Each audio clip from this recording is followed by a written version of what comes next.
আসসালামু আলাইকুম। আপনারা সবাই কেমন আছেন? আলহামদুলিল্লাহ, আমরাও সবাই ভালো আছি। তো আজকে আমি যা যা রান্না করব আপনাদের সাথে আমি শেয়ার করব। আমার ভিডিওটা আপনারা দেখতে থাকুন।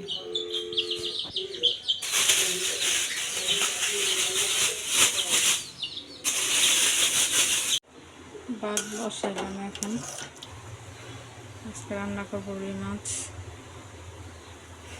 শাক, করলা ভাজি, ডাটা দিয়ে রুই মাছ রান্না করব।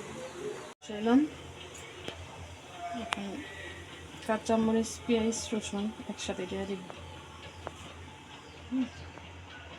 শাকের সাথে দিয়ে একটা আলু আছে, ডাটা শাক তো আলুটা দিলে নরম হবে, এই কারণে ডাটা। লবণটাও দিয়ে দিই।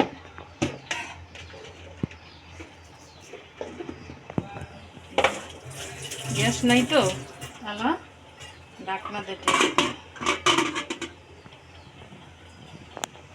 এখন হইতে থাক।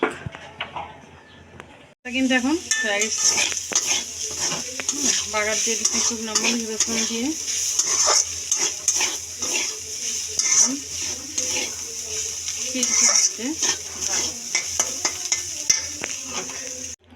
শাকটা এখন বাড়ছি।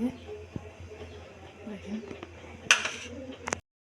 রুই মাছের ডিমটা করলা রান্না করতে, দেখেন কালারটা কত সুন্দর আসছে। দেখেন তরকারিটা হয়ে গেছে আমার। রুই মাছ দিয়ে ডাঁটা আলু দিয়ে রান্না করলাম, করলা ভাজি করলাম, শাক রান্না করলাম। এখন রান্না আমার শেষ। দেখেন কালারটা খুব সুন্দর আসছে তরকারি।